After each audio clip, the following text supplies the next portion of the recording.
do Pai, do Filho e do Espírito Santo. Quando nós falamos em santos, em santidade, isso parece muitas vezes algo distante da nossa realidade. Os mártires, os grandes doutores da igreja, monges nos mosteiros, e sempre é aquela impressão que isso foi em alguma época. Mas, na realidade, a santidade é algo que acompanha a igreja constantemente. Santos, conhecidos e desconhecidos, viveram até pouco tempo. E vivem nos dias de hoje, com certeza. Mas como a verdadeira santidade não é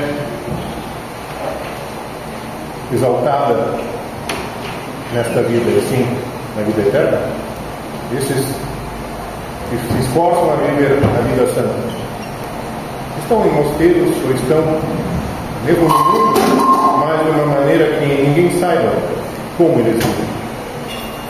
Graças a eles o mundo ainda continua existindo. São as orações desses santos que o mundo não conhece, mas estão diante da misericórdia de Deus e levando as suas orações. E um desses santos é comemorado hoje, São Vitalio, metropolita da Igreja Ortodoxa Russa na diáspora, que principalmente pode ser considerado como um santo missionário e confessor da fé. Missionário por dois momentos muito importantes da vida dele. No final da Segunda Guerra Mundial, logo depois, na Europa, somente na Alemanha, em campos de concentração, mas campos de refugiados, encontrava-se uma grande quantidade de russos ortodoxos que fugiram da União Soviética durante a guerra. Todos eles praticamente estavam condenados a serem deportados da União Soviética depois da famigerada conferência de Yalta, onde os assim chamados aliados concordaram que aqueles cidadãos da União Soviética que fugiram de lá, saíram durante a guerra, não só soldados, mas também muitos civis, deveriam ser devolvidos para a União Soviética. Sabe-se muito bem o que acontecia com essas pessoas. Muitos não chegavam a embarcar nos trens, eram fuzilados ali mesmo. Aqueles que chegaram à União Soviética, na sua maior parte, foram para campos de concentração. E realmente não é campos de refugiados, mas campos de concentração na União Soviética. Naquela época, o arquimandrita Vitalio, junto com o arquimandrita Natanael, fizeram um esforço hercúleo para salvar as pessoas. Muitos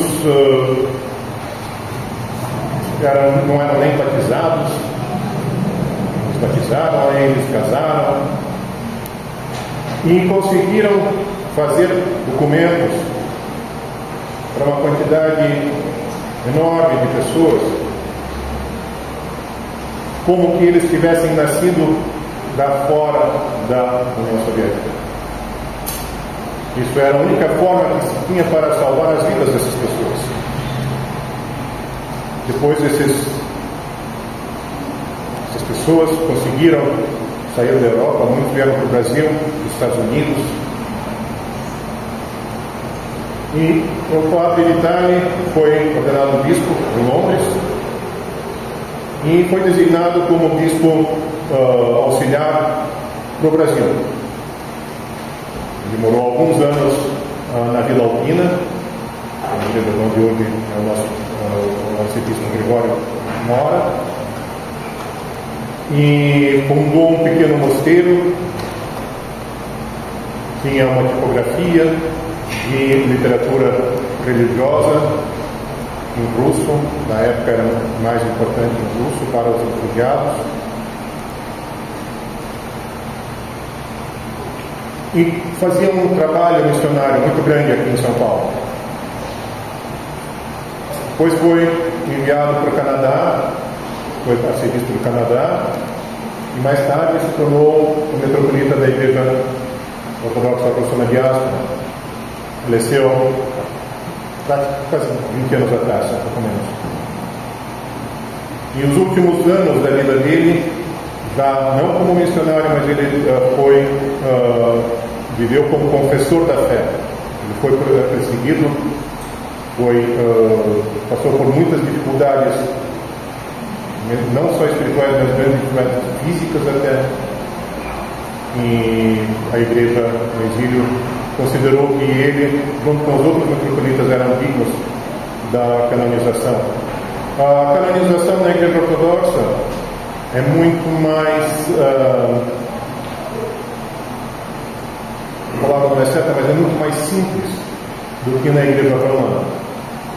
Na Igreja Romana, o processo de canonização de um santo envolve literalmente um processo muito grande. Na Igreja Ortodoxa, tendo-se a vida do indivíduo, tendo uma obra dele e tendo-se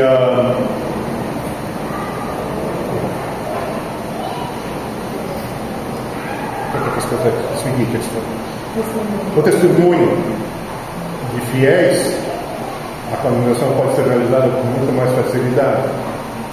Portanto, o Dom Vitale, que é um contemporâneo nosso, várias pessoas daqui, da igreja hoje, conheceram ele pessoalmente.